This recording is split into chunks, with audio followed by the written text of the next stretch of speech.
अमावस की रात थी। गांव देहात के स्टेशन ऐसे ही होते हैं, अंधेरा, सन्नाटा और खालीपन। रात काफी हो गई थी और स्टेशन पर इक्का दुक्का लोग भी जा चुके थे। दूर दूर तक बस एक ही उम्मीद खड़ी थी। वो था राजू, सीधा साधा ऑटो चालक। वो अभी कुछ यात्रियों को छोड़कर आया था और अब वापस जाने की सोच रहा था। रात तो काफी हो गई, अब तो कोई सवारी मिलेगी नहीं। अमावस्या की रात है, जल्दी घर जाना चाहिए। लेकिन दिल में एक छोटी सी आस अभी भी बाकी थी। एक और चक्कर, बस एक आखिरी ट्रेन, ताकि आज की दिहाड़ी अच्छी हो जाए। तभी दूर से एक हॉर्न सुनाई देता है। लगता है आज रात का आखिरी ट्रेन आ रहा है। चलो, इसमें अगर कोई सवारी मिल जाए तो कमाई थोड़ी सर पर हो जाएगी।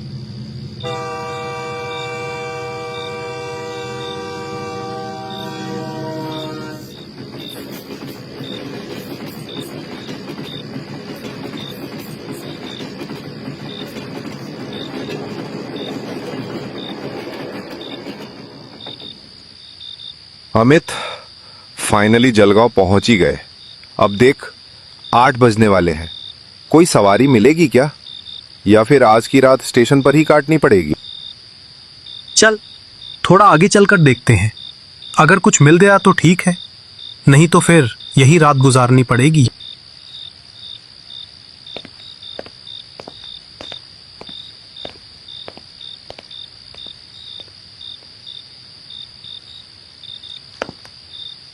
चलो भाई, 2 सवारी तो आ रही हैं।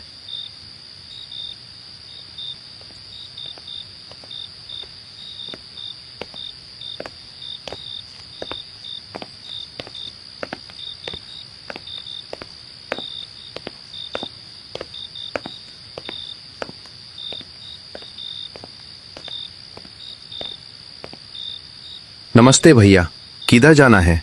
रात काफी हो गई है, मैं आपको जल्दी छोड़ दूंगा। हमें इस इलाके का कोई शांत गांव देखना है, पर अब तो रात हो गई है। कोई ठहरने की जगह मिल सकती है? देखिए भैया, हम लोग शहर से आए हैं, गांव घूमने, यहाँ का नेचर, दृश्य देखने और थोड़ा बहुत एडवेंचर भी करने आए हैं। आप बिल्कुल सही जगह आए हैं। मेरा नाम राजू है। इस वक्त बाहर रुकना ठीक नहीं, मेरे साथ बैठिए। स्टेशन के बाहर उस वक्त सिर्फ एक ही ऑटो खड़ा था। ठीक है भैया, चलिए। वो दोनों, अमित और सुमित, तो अपने एडवेंचर के सपने में थे, पर राजू, जो इस जगह को जानता था, ऑटो की चाबी ऑन कर चुका था और उसी पल मन ही मन समझ गया कि ये रात बाहर गुजारने लायक नहीं है। फिर राजू अपनी सवारी को लेकर धीरे धीरे अंधेरी सड़क पर निकल पड़ा।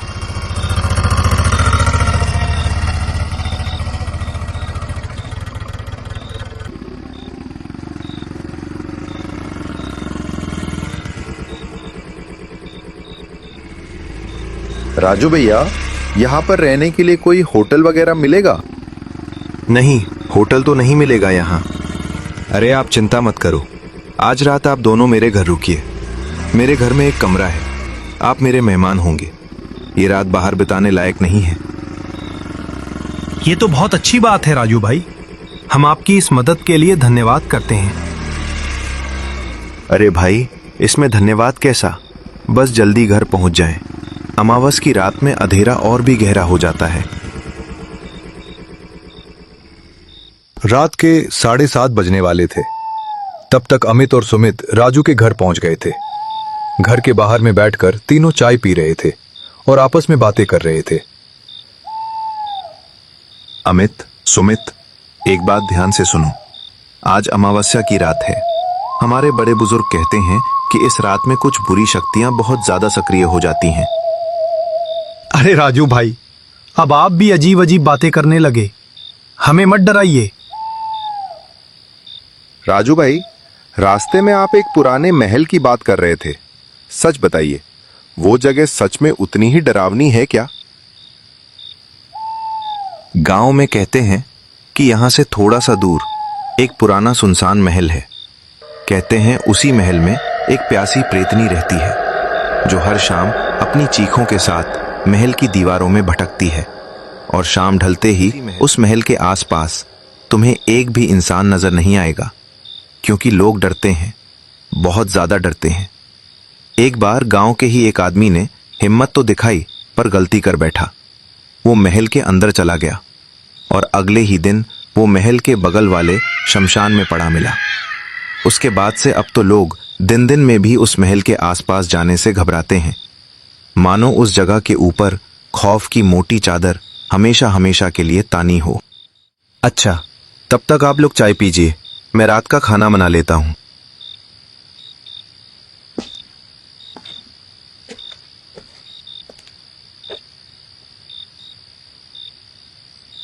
लगता है राजू भाई के घर में और कोई नहीं है। अरे सुमित, हम लोग उस महल में जा सकते हैं क्या? क्या बोलता है तू? लेकिन अमित, राजू भाई ने अभी जो बोला सुनकर थोड़ा डर भी लग रहा है। क्या सुमित, अभी से डर गया क्या? चल ना, हम दोनों मिलकर राजू भैया को मना लेंगे। जाना तो पड़ेगा ही, आखिर देखना भी है कि वहां है क्या। कुछ देर बाद राजू भाई ने हमें खाने के लिए बुलाया और हम सब खाने बैठ गए। तभी मैंने पूछा, राजू भाई, इतना सारा खाना बना दिया, इसके लिए आपको बहुत बहुत धन्यवाद। वैसे आपके पिताजी और माताजी कहाँ हैं?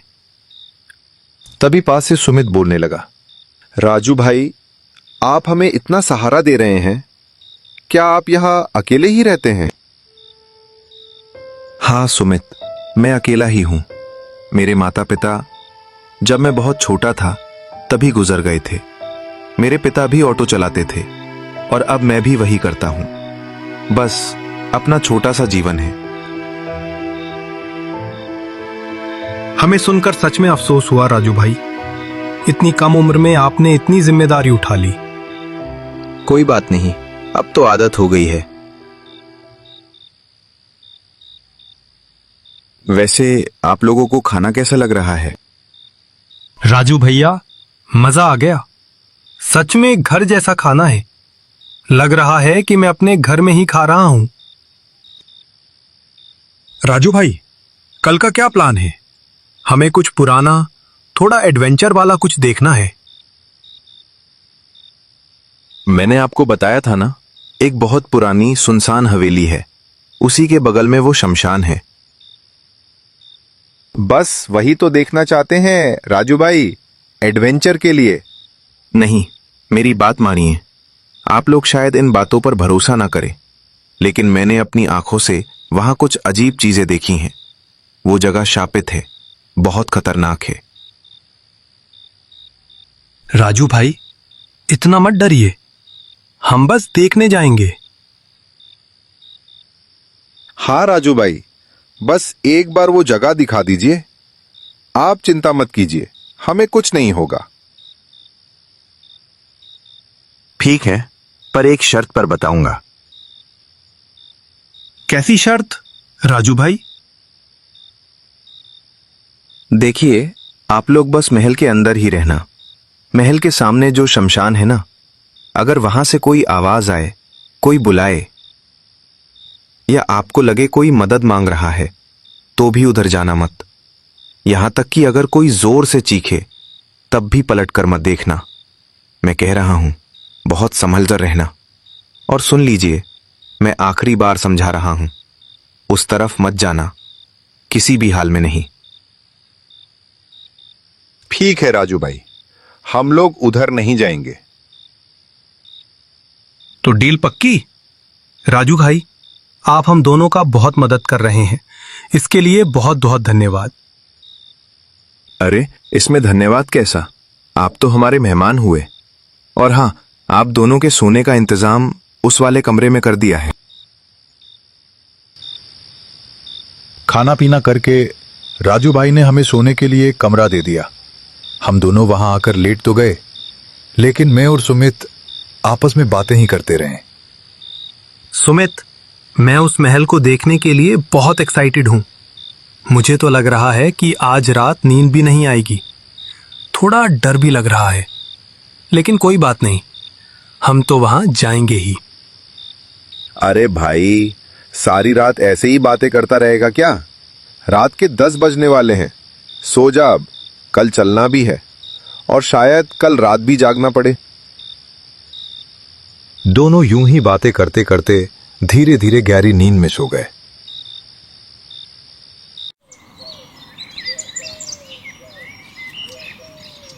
सुबह सुबह हम तीनों घर के बाहर बैठकर चाय पी रहे थे। आपस में वही बातें चल रही थी, क्या क्या सामान ले जाना है, खाने पीने का क्या इंतजाम रहेगा और बाकी सारी तैयारियां। इन्हीं बातों में वक्त कब निकल गया पता ही नहीं चला और देखते देखते शाम के 5 बज गए। इसी दौरान हमने राजू भाई को साफ साफ बता दिया कि हम लोग उस महल में एक रात बिताने वाले हैं। ये बात उन्हें बिल्कुल पसंद नहीं आई। हम दोनों ने बड़ी मुश्किल से उन्हें मनाया। वो माने तो सही, लेकिन फिर भी बार बार हमें सावधान करते रहे। अरे तुम दोनों तैयार हो ना? सारा सामान ले लेना, वहां कुछ नहीं मिलेगा। और हाँ, रात के लिए खाना मैंने बना दिया है, वो भी साथ ले जाना। राजू भाई, आपको इतनी तकलीफ उठाने की क्या जरूरत थी? आप हमारी इतनी मदद कर रहे हो, बहुत बहुत शुक्रिया आपका। राजू भाई, बुरा मत मानना, एक बात पूछूं? ये जो सिर पर गमछा बांधे हो, मैं कल से देख रहा हूं, आप इसे खोलते नहीं हो क्या? अरे अमित भाई, अब तो आदत हो गई है, सिर पर गमछा रहता ही है, नहीं तो कुछ खाली खाली सा लगता है हमको। कुछ देर बाद हम तीनों तैयार होकर ऑटो में बैठ गए। ऑटो में बैठते ही राजू भाई ने चुपचाप इंजन स्टार्ट किया और बिना ज्यादा कुछ बोले हम वहां से निकल पड़े।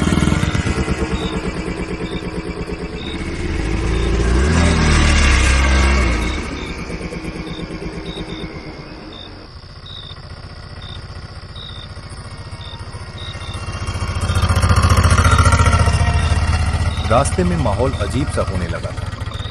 सड़कें सुनसान होती जा रही थी और थोड़ी दूर जाने के बाद ऑटो महल के आसपास के इलाके में पहुंच गया।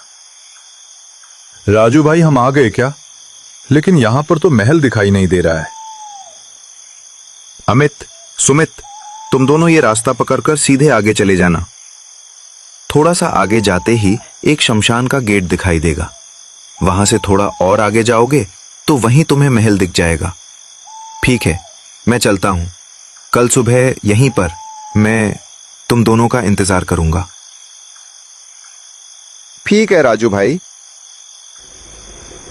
राजू भाई हमें वहीं छोड़कर वापस लौट गए। दोनों तरफ जंगल था, अंधेरी रात थी, डर भी लग रहा था और कुछ ऐसे पक्षियों की आवाजें गूंज रही थी जो माहौल को और भी डरावना बना रही थी। धीरे धीरे राजू भाई का ऑटो हमारी आंखों से ओझल हो गया।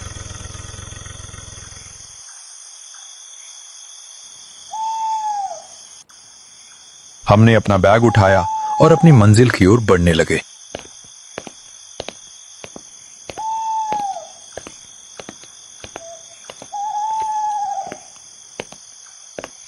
कुछ दूर चलने के बाद हम दोनों शमशान के गेट तक पहुंच चुके थे। रात तो थी, लेकिन चलने में ज्यादा दिक्कत नहीं हो रही थी क्योंकि चांद की रोशनी में रास्ता साफ साफ दिखाई दे रहा था। सुमित, चांद की रोशनी की वजह से रात में भी सब कुछ साफ दिखाई दे रहा है, इसलिए अभी टॉर्च जलाने की जरूरत नहीं पड़ेगी। जरूरत हुई तो बाद में जला लेंगे। अरे अमित, यहां कितना सन्नाटा है। सच कहूं तो अब थोड़ा सा डर लगने लगा है। बात तो तेरी सही है, पर इस शमशान के गेट के पास खड़े रहने से अच्छा है चल महल की तरफ चलते हैं। वैसे भी राजू भाई ने कहा था, शमशान पार होते वक्त जल्दी निकल जाना, इधर रुकना मत।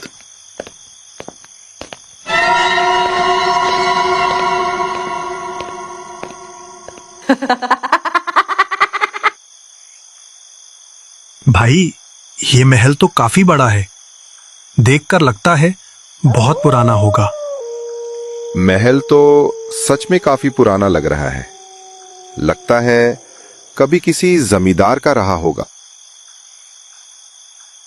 चल भाई, अब महल की तरफ ही बढ़ते हैं।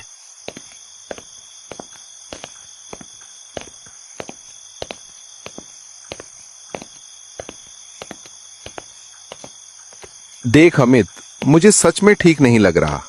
राजू भाई की बात माननी चाहिए थी। तू चाहे जितना बोले, मैं तेरे साथ रात को शमशान की तरफ एडवेंचर करने नहीं जाने वाला। अगर जाना ही है तो तू अकेले चला जाना। अरे यार, इतना क्यों डर रहा है तू? चल ना, पहले महल की तरफ तो चले। बातों बातों में हमें पता ही नहीं चला कि कब हम उस विशाल महल के ठीक सामने आ खड़े हुए। अजीब बात थी, महल का गेट पहले से ही खुला हुआ था, मानो कोई हमारा ही इंतजार कर रहा हो। खैर, अंदर जाने में हमें कोई दिक्कत नहीं हुई। महल के अंदर कदम रखते ही हम जगह तलाशने लगे, पर नीचे के कमरे वो बहुत ज्यादा खराब और बदहाल थे, वहां रुकना मुमकिन ही नहीं था। फिर हमारी नजर ऊपर की तरफ गई, जहां अंधेरे में और भी कई कमरे कतार में दिखे। हम सीढ़ियां चढ़कर ऊपर आ गए, क्योंकि यहां का ये एक कमरा बाकी हिस्सों से थोड़ा बेहतर और रहने लायक लग रहा था। हमने अपना सामान रखा, थोड़ी साफ सफाई की और हम दोनों वहीं बैठकर समय बिताने लगे। ऐसा करते करते कब रात के 8 बज गए पता ही नहीं चला। यार अमित, भूख लग गई है, चल खाना खा लेते हैं। रात के 8 भी बज गए। हम दोनों ने खाना निकाला और खाकर वहीं आराम से चादर बिछाकर लेट गए। पूरे दिन घूमने की वजह से पैर हाथ बुरी तरह दुख रहे थे। हमें कब नींद आ गई पता ही नहीं चला।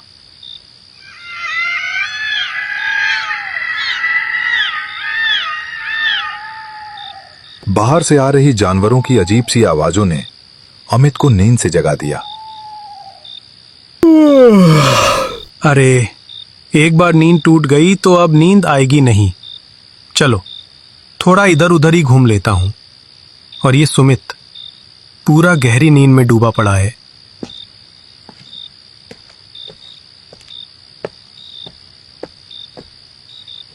अरे बाप रे, महल में अकेले चलने में बड़ा अजीब सा लग रहा है, और पता नहीं बाहर कौन सा पक्षी या जानवर चिल्ला रहा है।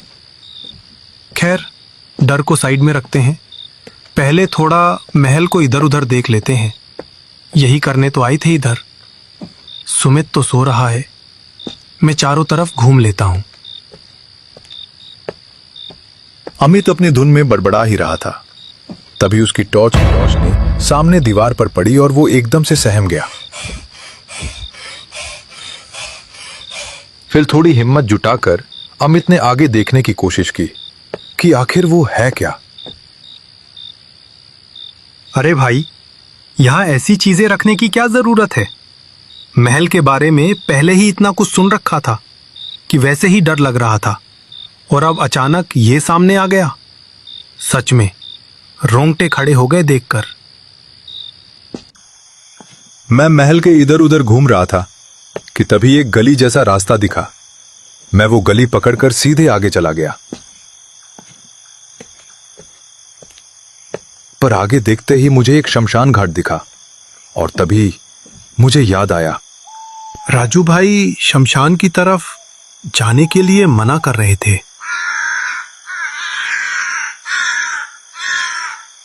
थोड़ा दूर आगे बढ़ने के बाद अरे, वहां कौन खड़ा है सफेद कपड़ा पहनकर? जाकर देखता हूं।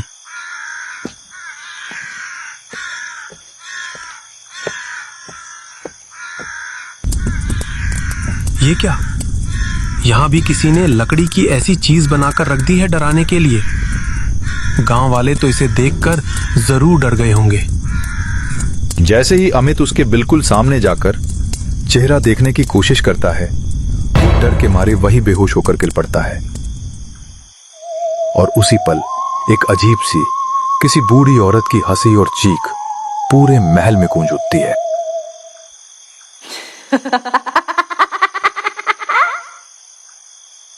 उस भयानक आवाज से सुमित की नींद तो टूटी, पर उसे कुछ समझ नहीं आया। वो बस घबराकर एकदम से उठ बैठा। अरे, ये अमित कहाँ चला गया? सुमित अमित को पागलों की तरह यहां वहां ढूंढने लगा, मगर अमित का कहीं पता नहीं था। तभी अचानक शमशान के सन्नाटे को चीरती हुई अमित की आवाज सुनाई दी। सुमित, मैं इधर हूं। अरे, ये तो अमित की आवाज है। शायद उस तरफ से आई है। जाकर देखता हूं।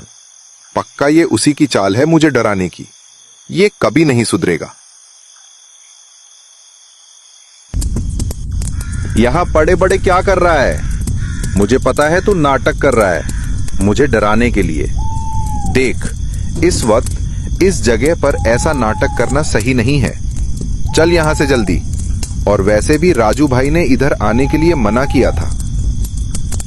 काफी देर बोलने पर भी जब कोई जवाब नहीं मिला तो सुमित की घबराहट बढ़ गई। उसे एहसास हो गया था कि यहां कुछ तो गलत हुआ है। अमित, अमित, उठ! तुझे क्या हुआ है? सुमित अभी अमित को झकझोर कर उठाने की कोशिश कर ही रहा था कि तभी अचानक किसी ने पीछे से उसके कंधे पर हाथ रखा। सुमित झटके से पीछे मुड़ा और जो उसने देखा, उसकी आंखें फटी की फटी रह गईं, मुंह खुला का खुला रह गया। उसके ठीक सामने एक बेहद भयानक और खौफनाक चेहरा था। उस भयावह मंजर को देखकर सुमित का पूरा शरीर दहशत से बर्फ की तरह ठंडा पड़ गया। उसके पैरों से जैसे जान ही निकल गई और वो वहीं धड़ाम से नीचे गिर पड़ा। अगली सुबह राजू अपना ऑटो लेकर ठीक वहीं खड़ा था जहां वो अमित और सुमित को छोड़कर गया था। वो वहीं खड़ा होकर दोनों का इंतजार कर रहा था। अरे, ये लोग इतनी देर क्यों कर रहे हैं? मैंने तो इन्हें टाइम भी बता दिया था। चलो, थोड़ी देर और इंतजार कर लेता हूं। काफी देर हो गई, लेकिन वो दोनों वापस नहीं आए। अब राजू को समझ आ गया था कि पक्का कुछ न कुछ गड़बड़ जरूर है। उसने बिना देर किए गांव के 2-3 लोगों को मदद के लिए बुलाया और फिर कुछ ही देर बाद राजू उन दोनों को ढूंढकर वापस घर ले आया। कुछ देर बाद अमित और सुमित दोनों को होश आया। मैंने तुम दोनों को पहले ही मना किया था, लेकिन तुमने मेरी बात नहीं मानी। देखो अमित और सुमित भाई, बुरा मत मानना। जिस जगह के बारे में ठीक से जानकारी ना हो वहां यूं ही मत चले जाया करो। वहां बहुत कुछ हो सकता है और जान का भी खतरा पड़ सकता है। राजू भाई, हमें माफ कर दीजिए। हमने आपकी बात नहीं मानी। आगे से ऐसा कभी नहीं होगा। हम वादा करते हैं